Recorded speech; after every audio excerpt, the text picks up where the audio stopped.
Good evening, everybody. Just to get us started off on our Greek course, because I know you're all so excited to get into your Greek classes, I'm going to do a very quick lesson with you. Should only take about 10 minutes or so, and then leave you with some homework to get you started with the Greek alphabet. And what I've done, I took a photo out of my Greek textbook. I should show you the textbook. It's here. This is one that I did with Max Klein when we first started studying Greek with him.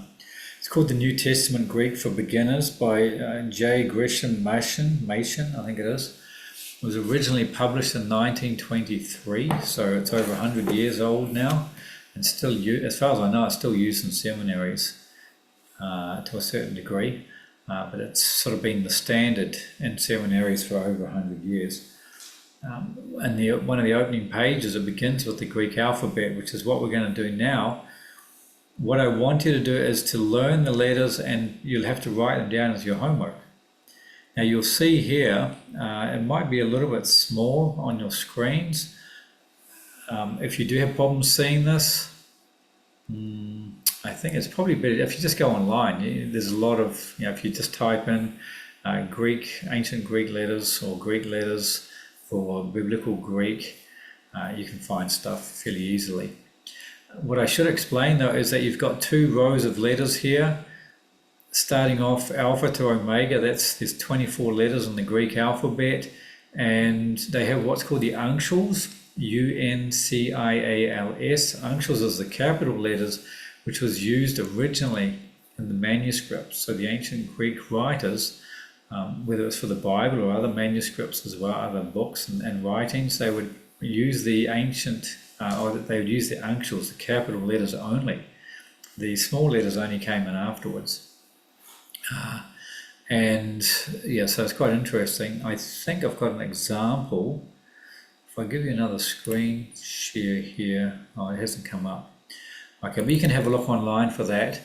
Where they've got examples of ancient manuscripts where you just see the letters run together. These days, whether it's in like a Greek Bible, like the Greek Bible I have, and you can probably see that there, the letters are all small. They don't use the uncials anymore. Bible software as well, that the letters all tend to be small, and they'll only capitalize for the names, for example. And they have the spaces, and they'll have punctuation even to follow the modern day English.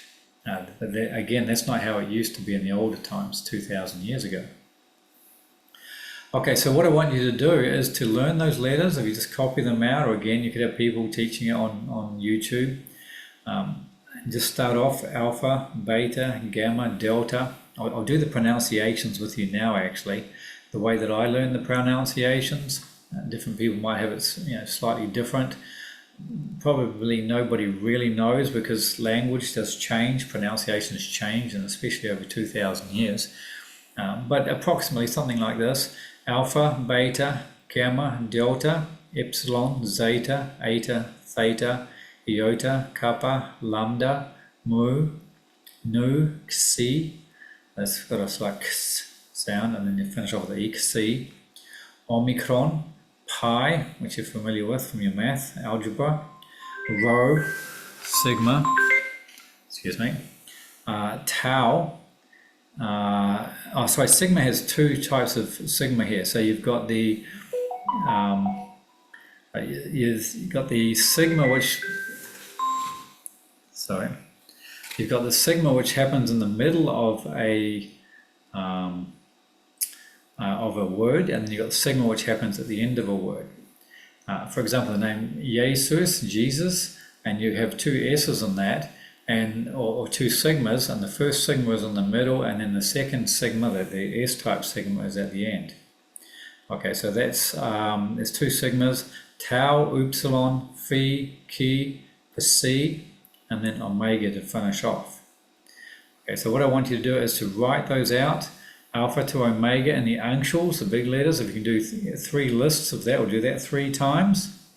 And then the small letters as well. Once you've learned those, write them out very nicely, alpha to omega 3 times.